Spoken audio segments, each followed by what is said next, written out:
وقالوا اتخذ الله ولدا سبحانه بل له ما في السماوات والأرض كل له قانتون.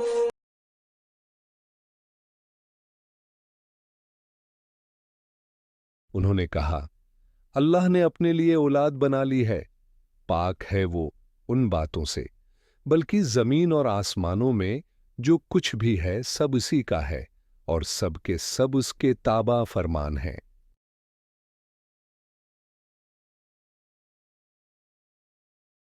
یہودیوں اور عیسائیوں کا عقیدہ۔ یہ آیت ان لوگوں کے عقائد کی تردید میں نازل ہوئی جو اللہ کے لیے اولاد کا تصور رکھتے تھے، جیسے یہودی حضرت عزیر کو اور عیسائی حضرت عیسیٰ کو اللہ کا بیٹا کہتے تھے۔ اللہ نے ان کے اس عقیدے کو رد کرتے ہوئے اپنی وحدانیت اور بے نیازی کو بیان کیا۔ مشرکین مکہ بھی فرشتوں کو اللہ کی بیٹیاں مانتے تھے۔ یہ آیت ان کے اس عقیدے کو بھی جھٹلاتی ہے اور بتاتی ہے کہ اللہ ہر چیز کا مالک ہے اور اس کے لیے اولاد یا شریک کا تصور ممکن نہیں۔ اللہ کی پاکیزگی۔ اللہ نے اس آیت کے ذریعے یہ واضح کیا کہ وہ ان تمام عیوب سے پاک ہے جو لوگ اس کی ذات سے منسوب کرتے ہیں، اور زمین و آسمان کی ہر چیز اس کے حکم کے تابع ہے۔ خلاصہ، یہ آیت اللہ کی وحدانیت اور عظمت کو بیان کرتی ہے اور ان غلط عقائد کی تردید کرتی ہے جو اللہ کے لیے اولاد یا شریک ہونے کا دعویٰ کرتے ہیں۔ اللہ نے اس آیت کے ذریعے اپنی بے نیازی اور مخلوقات کے مکمل تابع ہونے کو واضح کیا ہے۔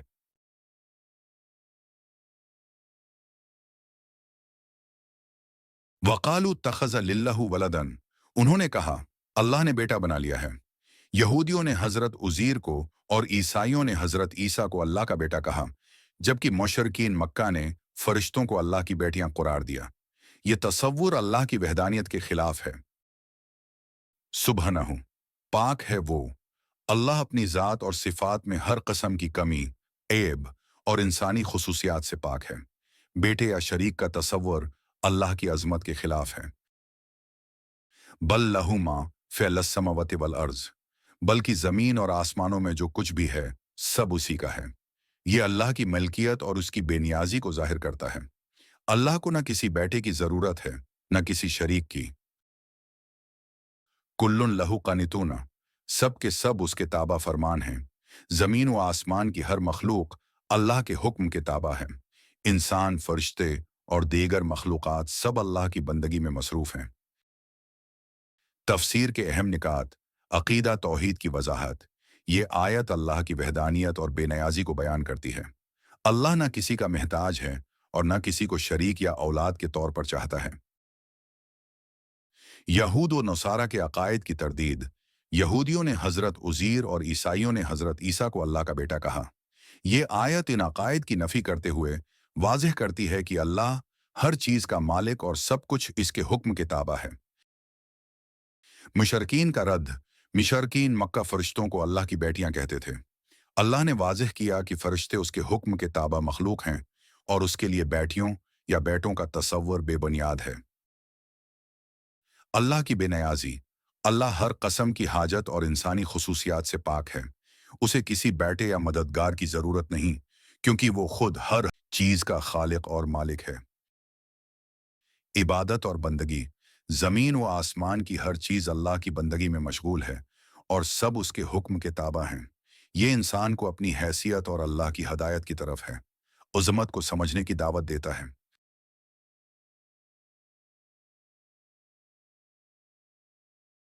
حکمت، اللہ کی وحدانیت کا درس۔ یہ آیت توحید کی وضاحت کرتی ہے اور انسان کو شرک سے بچنے کی تلقین کرتی ہے۔ عقائد کی اصلاح۔ یہود و نصارہ اور مشرکین کے غلط عقائد کو رد کر کے اللہ نے صحیح عقیدہ بیان کیا تاکہ لوگ ہدایت پا سکیں۔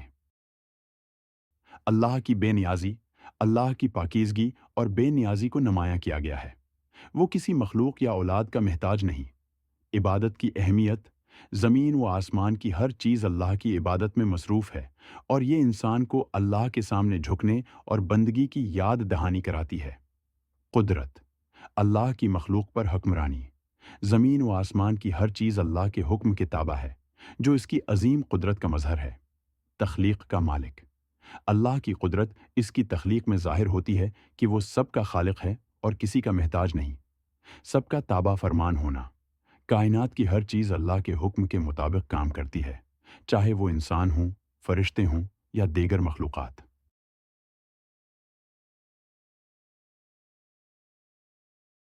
شرک کی نفی۔ یہ آیت اللہ کے لیے بیٹے یا شریک کے تصور کو رد کرتی ہے۔ اللہ کی پاکیزگی۔ اللہ ہر عیب، کمی اور انسانی خصوصیات سے پاک ہے۔ ملکیت کا اعلان۔ زمین و آسمان کی ہر چیز اللہ کی ملکیت میں ہے۔ مخلوقات کی فرمان برداری۔ تمام مخلوقات اللہ کی بندگی میں مصروف ہیں اور اس کے حکم کی تعمیل کرتی ہیں۔ توحید کی تعلیم۔ یہ آیت اللہ کی وحدانیت پر زور دیتی ہے اور شرک کے تمام تصورات کو مسترد کرتی ہے۔ خلاصہ، یہ آیت اللہ کی عظمت، وحدانیت اور بے نیازی کو بیان کرتی ہے اور ان غلط عقائد کی تردید کرتی ہے جو اللہ کے لیے اولاد یا شریک ہونے کا تصور پیش کرتے ہیں۔ اللہ سب کچھ کا مالک ہے اور تمام مخلوقات اس کے حکم کے تابع ہیں۔ یہ آیت انسان کو شرک سے بچنے اور اللہ کی بندگی میں مصروف ہونے کا درس دیتی ہے۔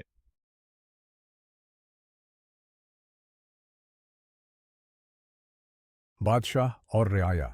ایک بادشاہ اپنی سلطنت کا مکمل مالک ہوتا ہے اور تمام رعایا اس کے حکم کے تابع ہوتی ہے۔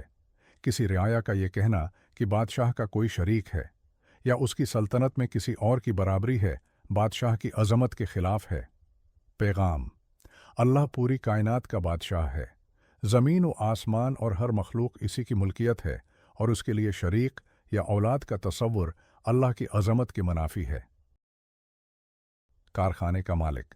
ایک کارخانے کا مالک ہر چیز کا اختیار رکھتا ہے۔ مشینیں، کارکن اور تمام وسائل اس کے حکم کے تابع ہیں۔ اگر کوئی کہے کہ کسی مشین نے خود سے کام کیا یا مالک کے بغیر کوئی چیز وجود میں آئی تو یہ دعوی سراسر غلط ہوگا۔ پیغام: اسی طرح اللہ کائنات کا خالق اور مالک ہے اور ہر چیز اس کے حکم کے مطابق چلتی ہے۔ اسے کسی مددگار یا شریک کی ضرورت نہیں۔ ایک استاد اور طالب علم۔ ایک استاد کلاس میں تمام طلبہ کو پڑھاتا ہے اور وہ سب استاد کی ہدایات کے مطابق کام کرتے ہیں۔ اگر کوئی طالب علم کہے کہ استاد کے علاوہ کوئی اور انہیں پڑھا رہا ہے تو یہ استاد کی حیثیت کو کم کرنے کے مترادف ہوگا۔ پیغام: اللہ ہر مخلوق کا خالق اور رہنما ہے اور تمام مخلوقات اس کی اطاعت میں مصروف ہیں۔ اس کے لیے شریک یا بیٹے کا تصور بے بنیاد ہے۔ خلاصہ: یہ مثالیں واضح کرتی ہیں کہ اللہ کی وحدانیت، ملکیت اور بے نیازی پر یقین رکھنا ضروری ہے۔ اللہ کے لیے بیٹے یا شریک کا تصور اس کی عظمت کے خلاف ہے، کیونکہ کائنات کی ہر چیز اسی کے حکم کے تابع ہے۔ یہ آیت ہمیں اللہ کی وحدانیت اور عظمت کو سمجھنے اور شرک سے بچنے کی دعوت دیتی ہے۔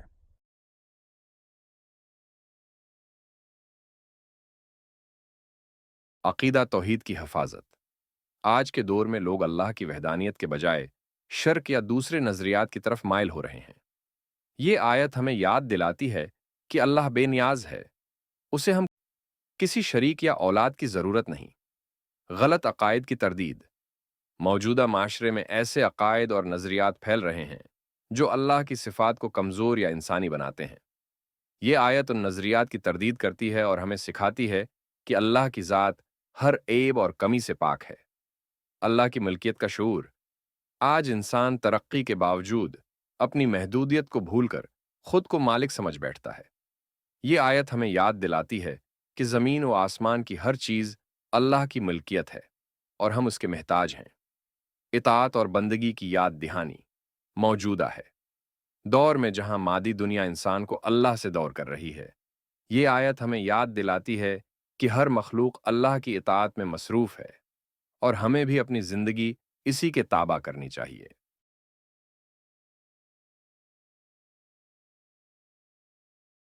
اللہ کی وحدانیت پر ایمان۔ اللہ کے لیے بیٹے یا شریک کا تصور باطل ہے۔ یہ آیت ہمیں توحید کے عقیدے کو مضبوط کرنے کی تعلیم دیتی ہے۔ اللہ کی بے نیازی کا اعتراف۔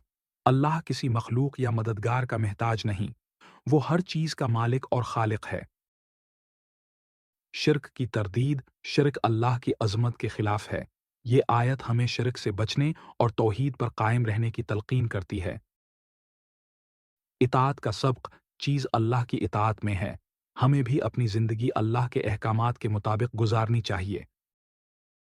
اللہ کی عظمت کا شعور، اللہ کی پاکیزگی اور عظمت کا شعور انسان کو عاجزی اور شکر گزاری کی طرف راغب کرتا ہے۔